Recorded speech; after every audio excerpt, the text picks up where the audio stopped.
आपका इस बुलेटिन में मैं हूं आपके साथ अवंतिका श्रीवास्तव। रुक करेंगे आज की तमाम बड़ी खबरों का। और सबसे पहले राजधानी भोपाल से एक बड़ी जानकारी। आज एमपी बोर्ड के रिजल्ट आने वाले हैं। 10वीं और 12वीं का रिजल्ट आज घोषित किया जाएगा। दोपहर करीब 12:30 बजे रिजल्ट जारी होगा। माध्यमिक शिक्षा मंडल के मुख्यालय से ही इस रिजल्ट को जारी किया जाना है। स्कूल शिक्षा मंत्री इंदर सिंह परमार रिजल्ट जारी करेंगे। एमपी बोर्ड के नतीजे आज आने वाले हैं और ऑफिशियल वेबसाइट पर ये नतीजे अवेलेबल होंगे ही। लेकिन अगर अपना रिजल्ट आप सबसे पहले देखना चाहते हैं तो news18mp.com पर आप लॉगिन कर सकते हैं। तो 10वीं 12वीं के नतीजे news18mp.com पर सबसे पहले आप देखिएगा। 12:30 बजे स्कूल शिक्षा मंत्री इंदर सिंह परमार नतीजे जारी करेंगे। मध्य प्रदेश बोर्ड के स्टूडेंट्स को लंबे समय से इंतजार था रिजल्ट का। 10वीं और 12वीं के नतीजे आज दोपहर 12:30 बजे जारी किए जाएंगे। न्यूज़ 18 सबसे पहले अपडेट आपको रिजल्ट को लेकर पहुंचाएगा। 10वीं और 12वीं के नतीजे आज सामने होंगे। दोपहर करीब 12:30 बजे स्कूल शिक्षा मंत्री इंदर सिंह परमार उन्हीं की मौजूदगी में ये रिजल्ट जारी होना है।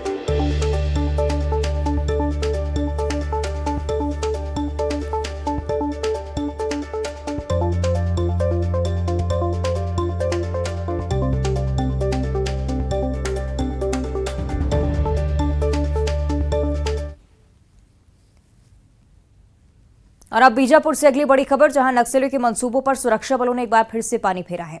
25-25 किलो की 2 आईईडी को सुरक्षा बलों ने बरामद किया। बासागुड़ा मार्ग पर इसे 5 फीट की गहराई पर लगाया गया था, लेकिन सुरक्षा बलों ने इसका पता लगाया। बाद में बीडीएस की टीम ने दोनों बमों को डिफ्यूज कर दिया है। तो ये बड़ी नक्सली साजिश जिसे नाकाम करने में एक बार फिर से सफलता हासिल हुई है।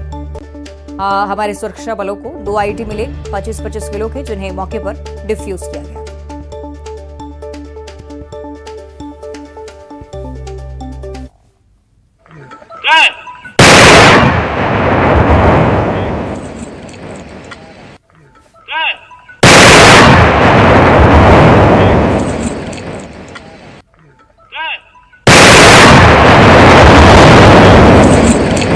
आज दिनांक 24/5/2023 के दोपहर थाना आवापल्ली क्षेत्र अंतर्गत आवापल्ली बासागुड़ा मुख्य मार्ग पर कैंप मुरदंडा एवं दीवापुर के मध्य नक्सलियों के द्वारा सुरक्षा बल को नुकसान पहुंचाने की नियत से फॉक्सहोल खोदकर 25-25 किलोग्राम के 2 आईडी मुख्य सड़क पर प्लांट किए गए थे, जिसे 168 222 सीआरपीएफ की टीम के द्वारा खोजा गया एवं मौके पर 168 222 की बीडीएस टीम एवं जिला बीजापुर की बीडीएस टीम के द्वारा मौके पर आईडी को नष्ट किया गया। और अब आगे बढ़ते ग्वालियर से अगली बड़ी खबर है, जहां बदमाशों ने पिता पुत्र को पीटा है। डबरा में पिता पुत्र को बदमाशों की तरफ से मारपीट हुई है और साथ ही साथ डबरा के सराफा बाजार की एक घटना जिसमें पीड़ितों की तरफ से मामला दर्ज करवाया गया है। पुलिस अब लगातार अज्ञात बदमाशों की तलाश में जुटी हुई। पुलिया पहचानने की भी कोशिश पुलिस की तरफ से निश्चित थी, लेकिन विवाद क्या रहा अभी तक इस बारे में जानकारी नहीं सामने आई है। पिता पुत्र को पीटा है बदमाशों ने, हो सकता है कि पहले कोई विवाद रहा हो।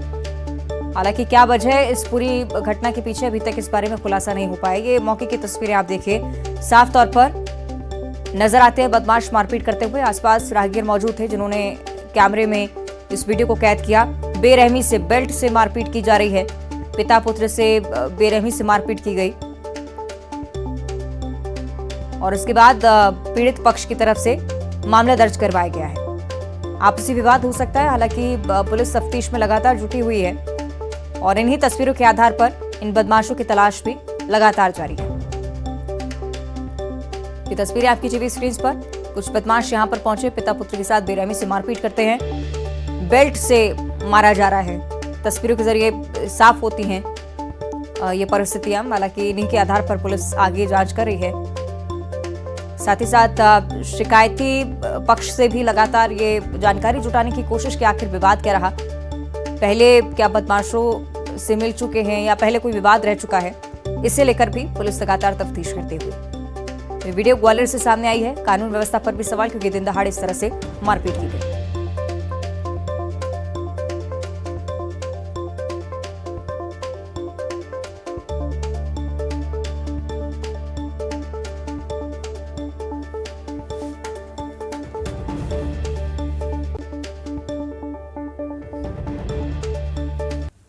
बात करेंगे छत्तीसगढ़ की। झीरम नक्सली हत्याकांड की आज बरसी है। 25 मई 2013 में झीरम घाटी में नक्सलियों ने कांग्रेस के काफिले पर हमला बोला था। 32 लोगों की मौत हो चुकी है। मरने वालों में कांग्रेस की महेंद्र कर्मा, नंद कुमार पटेल, विद्याचरण शुक्ल, उदय मुदलियार के अलावा सुरक्षा बलों के जवान भी इसमें शामिल थे।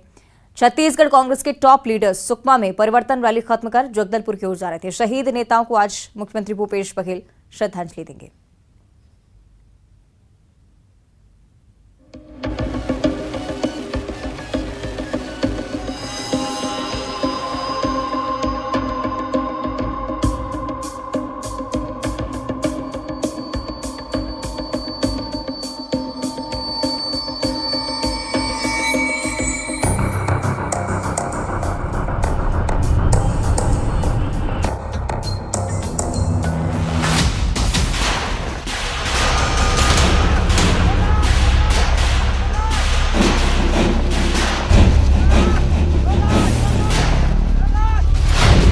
खौफनाक मंजर।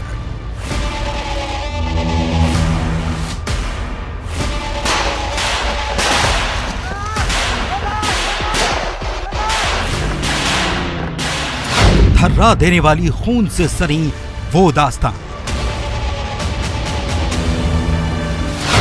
10 साल बाद भी जिसके घाटी में ही दफन है राज। सबसे बड़ा राजनीतिक हत्याकांड। जब लाल आतंक ने मचाया तांडव। कांग्रेस की फ्रंट लाइन पर अटैक। चुनाव के चंद महीने पहले सबसे खतरनाक साजिश।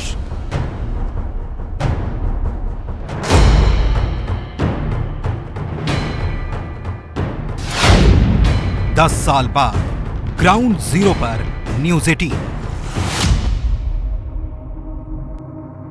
2013 चुनावी साल। मई की तपती दोपहरी मैदान में उतरकर पार्टी के लिए जमकर पसीना बहाते कांग्रेस के नेता।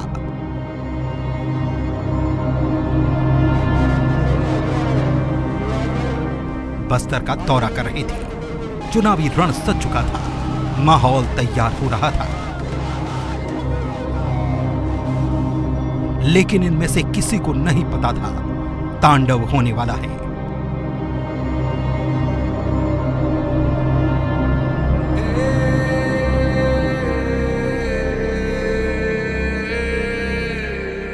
पच्चीस मई 2013 जब तपता सूरज उतरने को तैयार हो रहा था, झीरम घाटी लाल आतंक के तांडव से थर्रा उठी।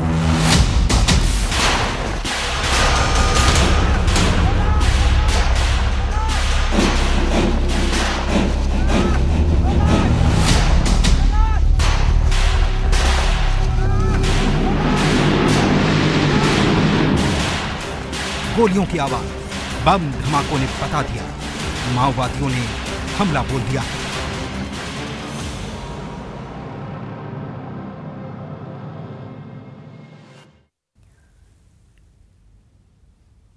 आगे बढ़ते हैं और अब बात करेंगे सत्ता की, जहां सेक्स रैकेट का भंडाफोड़ हुआ है। चित्रकूट में होटल में पुलिस ने छापामार कार्रवाई की और 2 युवती और होटल मैनेजर को हिरासत में लिया है। दूसरे राज्य से भी युवतियां पाई गई हैं। दोनों युवतियां बाहर की हैं। सेक्स संबंधी सामग्री बरामद की गई है। काफी समय से सेक्स रैकेट की सूचना यहां पर मिल रही थी और पुलिस की तरफ से कार्रवाई, आपत्तिजनक सामग्री मिली। साथ ही साथ 2 युवतियों को पकड़ा गया है।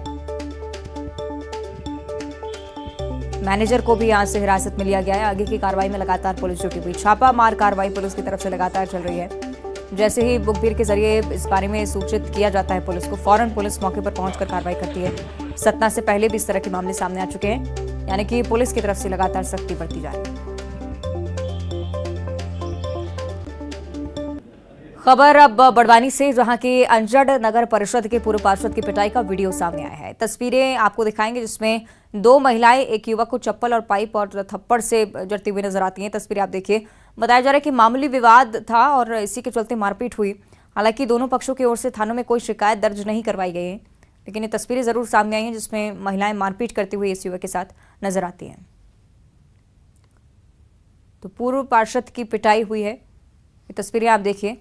मामूली विवाद को लेकर ही मारपीट की गई, प्राथमिक तौर पर यही जानकारी। लेकिन दोनों ही पक्षों की तरफ से शिकायत दर्ज नहीं करवाई गई है, इसलिए पुलिस की तरफ से संज्ञान अभी तक नहीं। और अगली खबर भिंड से है, जहां कुछ लोगों ने ढाबा संचालक को गोली मार दी है। गोली लगने से ढाबा संचालक घायल हो गया है, जिसे इलाज के लिए जिला अस्पताल में भर्ती करवाया गया। मामला देहात थाना इलाके के इटावा रोड पर स्थित सूर्या ढाबा का है। 5 लोगों ने खाना खाया और जब ढाबा संचालक ने रुपए मांगे तो पहले मारपीट की और फिर गोली चला दी। पूरी घटना वहां लगे सीसीटीवी कैमरे में कैद हो गई और अब पुलिस पूरे मामले की जांच कर रही है। खाना खाने आए 2 लोग, खाना खाया, पहले मांगे तो गाली गोली करने लगे। माँ बहन की गाली गोली करने लगे, झगड़ा होने लगे। उन्होंने गोली दी सामने, चेहरा तो गया, गोली बस निकल गई। काय की गोली थी? 315 कट्टा की। और जबलपुर का रानी दुर्गावती विश्वविद्यालय एक बार फिर से सुर्खियों में आ गया है। इस बार अतिथि विद्वान और छात्र के बीच हुए विवाद को लेकर यूनिवर्सिटी सुर्खियों में है। मामला परीक्षा परिणाम को लेकर छात्रों के प्रदर्शन से जुड़ा हुआ है, जिसमें करीब आधा सैकड़ा छात्र यूनिवर्सिटी में प्रदर्शन करने के लिए पहुंच गए और इसी दौरान अतिथि विद्वान दीपेश मिश्रा भी छात्रों को समझाने के लिए पहुंचे थे। लेकिन बातचीत के दौरान छात्र संगठन के कार्यकर्ता ने अतिथि विद्वान दीपेश मिश्रा से बदसलूकी की। तस्वीर आपको दिखा रहे हैं। इसके जवाब में अतिथि विद्वान दीपेश मिश्रा ने छात्र को थप्पड़ मार दिया। आक्रोशित छात्र ने उनकी कॉलर पकड़ ली। वहां मौजूद शिक्षकों और छात्रों ने बीच बचाव करते हुए दोनों को अलग किया। सर से बात करने आए, तब जो हमारे छात्रावास में एक अतिथि विद्वान रहते हैं अवैध तरीके से, दीपेश मिश्रा नाम है उनका, वो अवैध तरीके से रहते हैं छात्रावास में। वो वहाँ पे वार्डन सहायक भी हैं सर। छात्रावास के बाहर सर आज जब हमारे यहाँ ज्ञापन देने तो थोड़ी देर ज्ञापन चला। रजिस्ट्रार सर ने बोला कि तुम 4 बजे तक यहाँ बैठे रहो, मैं यहाँ रिपोर्ट पहुँचवाऊँगा। हम लोग बैठ गए। हम लोग 4 बजे तक सर यहाँ बैठ गए, क्योंकि हम पिछले बहुत सारे महीनों से हम सुनते आ रहे हैं कि मीठी बोली। आज हमने बोला सर हम निर्णय सुनने आए हैं, आप सुना दीजिए, क्योंकि 75% छात्र सर बहुत बड़ी संख्या होती है। उसी बीच सर हमारे वार्डन साहब आए या अतिथि विद्वान साहब आए दीपेश मिश्रा, इन्होंने बातें में मुझे रैपट मारा है। इधर ग्वालियर पुलिस की महिला सब इंस्पेक्टर सोनम पाराशर ने सड़क दुर्घटना में घायल बुजुर्ग को समय पर हॉस्पिटल पहुंचाकर उनकी जान बचा ली है। दरअसल बुजुर्ग बाइक सवार से टक्कर के बाद बुरी तरह से जख्मी हो गए थे और तभी मौके पर एसआई सोनम पाराशर पहुंची। यहां पर तुरंत उन्हें अस्पताल पहुंचाया गया और डॉक्टर ने तुरंत ऑपरेशन कर बुजुर्ग की जान बचा ली। इससे पहले भी दिसंबर के महीने में सोनम ने हार्ट अटैक के मरीज को CPR देकर उनकी जान बचाई थी और इसकी तारीफ खुद गृह मंत्री नरोत्तम मिश्रा ने भी की थी। खत्म करके घर जा रही थी तो सन सिटी जो अपना कट है तो उस पर देखा काफ़ी भीड़ लगी हुई थी। तो मैंने अपने ड्राइवर को बोला कि गाड़ी साइड में लगाओ, देखते क्या है। तो पता चला कि एक बुलेट ने एक साइकिल से अंकल जा रहे थे तो उनको टक्कर मारी थी, तो उनकी हेड में इंजरी हुई थी, तो इससे बेसुध थे वो। तो फिर काफ़ी देर एम्बुलेंस का वेट किया, 4-5 मिनट हम लोगों ने FRB को भी कॉल किया। लेट आता देख मैंने अपनी गाड़ी में उनको बिठाया और फिर हम लोग बिरला हॉस्पिटल ले गए, जहां उनका इलाज शुरू करवाया। और अब धमतरी से अगली बड़ी खबर, जहां गौठान में घुसे 3 दंतेल हाथी और जमकर इन हाथियों ने उत्पात मचाया है। कोटरवाही गांव के गौठान में हाथी घुस गए। मवेशियों के लिए चारा रखा गया था और चारे को भी चट कर गए हाथी। धान की फसलों को भी नुकसान लगातार पहुंचा रहे हैं। वन विभाग और ग्रामीण लगातार हाथियों की निगरानी कर रहा है, लेकिन कुछ खास असर दिखाता हुआ वन विभाग का अमला यहाँ पर नजर नहीं आ रहा है, क्योंकि लगातार हाथियों के हमलों की जानकारी सामने आती है और फसलों को भी नुकसान लगातार पहुंचा रहे हैं। रात का वक्त था जब गौठान में प्रवेश किया 3 दंतेल हाथियों ने। यहाँ पर चारा रखा गया था गायों के लिए, उन्हें भी चट कर लिया है। साथ ही साथ हमले की संभावना हमेशा ही बनी रहती है, इस वजह से लोगों में भी खौफ का माहौल है, डर का माहौल है। वन विभाग की टीम हालांकि निगरानी में लगातार जुटी हुई है, कोशिश भी लगातार कर रही है कि जंगल की ओर दोबारा से खदेड़ा जा सके इन हाथियों को, लेकिन अभी तक सफलता मिलती हुई नजर नहीं आ रही है। इसी रहवासी क्षेत्र की ओर हाथी लगातार बढ़ते जा रहे हैं, मकानों को भी लगातार क्षतिग्रस्त कर रहे हैं।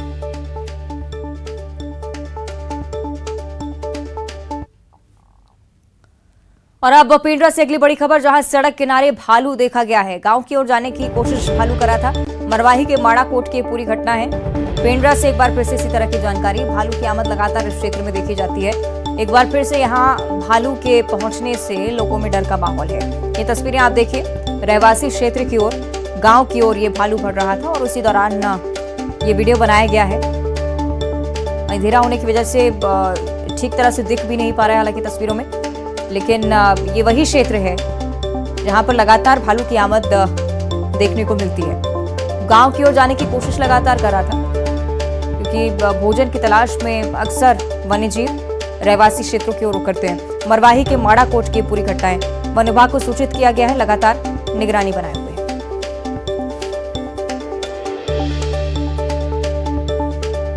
ये तस्वीरें हम आपको दिखा रहे हैं। सबसे पहले न्यूज़ 18 आप तक ये तस्वीरें पहुंचा रहा है।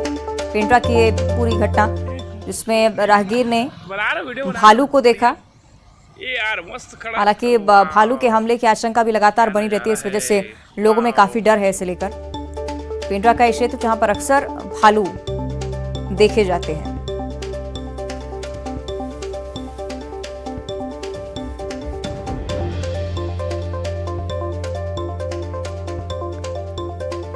मरवाही की माड़ा कोट की पूरी घटना है। तस्वीरें अभी हम आपको लगातार दिखा रहे हैं और इसी क्षेत्र में लगातार वन विभाग का अमला तैनात है, जिससे ये भालू किसी व्यक्ति पर हमला न कर दे। ये कवायद भी कि दोबारा जंगल की ओर इस भालू को खदेड़ा जा सके। अक्सर भोजन पानी की तलाश में भालू पेंड्रा के इन तमाम इलाकों की ओर रुख करते हैं। एक बार फिर से इसी तरह की तस्वीर। और बिलासपुर से अगली बड़ी खबर है, जहां थाने के सामने सुंदरकांड का पाठ पढ़ा गया है। रतनपुर में पीड़िता की मां को न्याय दिलाने के लिए पाठ पढ़ा जा रहा है। थाने के सामने सुंदरकांड का पाठ पढ़ा गया। ये तस्वीरें भी हम आपको दिखाएंगे। थाने के सामने सुंदरकांड का पाठ चलता रहा। कार्रवाई की मांग की जा रही थी, साथ ही साथ ये भी कि पीड़िता की मां को न्याय दिलाएं, ये मकसद, और इसी मकसद के साथ सुंदरकांड का पाठ थाने के सामने रात भर चलता रहा। हेतु हम सभी हिंदू समाज के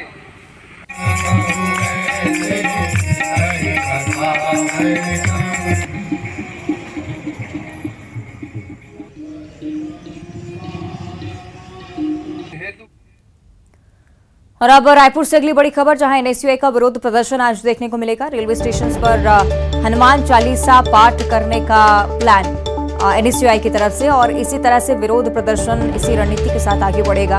बीजेपी नेताओं की सद्बुद्धि के लिए पाठ होगा। ट्रेनों की देरी को लेकर विरोध प्रदर्शन लगातार किया जा रहा है एनएसयूआई की तरफ से, और एक बार फिर से इसी तरह की प्रदर्शन की तैयारी।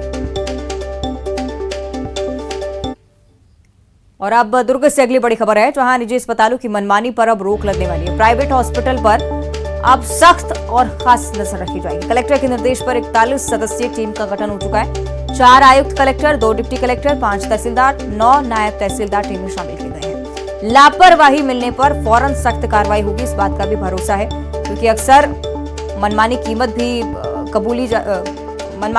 भी वसूली जाती है प्राइवेट हॉस्पिटल्स की तरफ से। साथ ही साथ कई बार लापरवाही वश मरीजों को भी परेशानियों का सामना करना पड़ता है, और इसी मनमानी के चलते इस टीम का गठन किया गया है।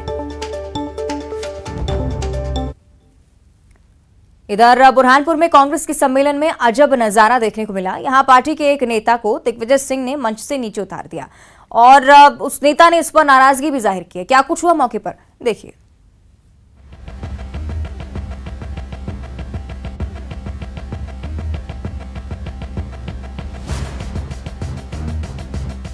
सियासत में इन दिनों सबका साथ सबका विश्वास पर जोर है, लेकिन जरा इधर देखिए, सबका साथ तो दूर, कांग्रेस के मंच से इसी के नेता को उतार दिया गया। ये तस्वीरें बुरहानपुर की हैं। यहाँ कांग्रेस कार्यकर्ता सम्मेलन का आयोजन किया गया था। पूर्व मुख्यमंत्री दिग्विजय सिंह भी इसमें शामिल हुए थे। दिग्गी राजा भाषण देने ही वाले थे कि उन्हें मंच पर पदाधिकारियों के बीच कांग्रेस के अल्पसंख्यक जिला अध्यक्ष अबरार साहब दिखे। अब दिग्विजय सिंह को इससे क्या आपत्ति थी, ये वही जाने, लेकिन इसके बाद इन्होंने जो किया उससे सब हैरान रह गए। दिग्विजय सिंह ने साहब को मंच से उतरने को कह दिया। अब किसी को यूं मंच से उतार दिया जाए, गुस्सा तो आएगा ही, बेइज्जती तो फील होगी ही। अल्पसंख्यक जिला अध्यक्ष को भी हुई। इन्होंने इस पर नाराजगी जाहिर की है। बुरहानपुर शहर के अंदर बहुसंख्यक के बाद में अल्पसंख्यकों की गिनती होती है। ये पूरे अल्पसंख्यक समुदाय का बेइज्जती है जो उन्होंने मुझे मंच पे से उतारा और अल्पसंख्यक जिलाध्यक्ष को बाहर जाने के लिए कहा। मंच के ऊपर जब मंच लगाया 1,60,000 अल्पसंख्यकों को नगर निगम के अंदर भी और विधानसभा में भी, लोकसभा में भी अल्पसंख्यक लोग पेट भर के वोट देते हैं। उसके बाद में अल्पसंख्यक जिलाध्यक्ष के लिए वहां अंदर कोई जगह नहीं है, इसलिए मैं बाहर आ गया हूँ। इसने आपको नीचे उतारने की क्या? दिग्विजय सिंह जी ने कहा। आप कौन से पद पे हैं? मैं वर्तमान में ग्रामीण जिला अध्यक्ष हूँ अल्पसंख्यक कांग्रेस से, और वर्तमान पार्षद भी हूँ कांग्रेस से, डॉक्टर राजेंद्र प्रसाद वर्ष से। क्या नाम है आपका? अबरार साहब। अब क्या स्टेप उठाओगे? आप ये स्टेप उठाएंगे, शहर के अंदर आपके माध्यम से बात जाना चाहिए कि हमारे साथ में क्या बेइज्जती हुई है। आप देख सकते हैं अंदर मीटिंग चल रही है और अल्पसंख्यक जिला अध्यक्ष नियुक्त जिला अध्यक्ष को मुझे बाहर किया गया है। एमपी में चुनावी साल है, पार्टियां हर वर्ग को साधने की कवायद कर रही हैं, लेकिन कांग्रेस के बड़े नेता अपने कार्यकर्ताओं को ही नाराज कर रहे हैं। Bureau report, news 18। और बुलेटिन में इतना ही। देखते रहिए न्यूज़ 18।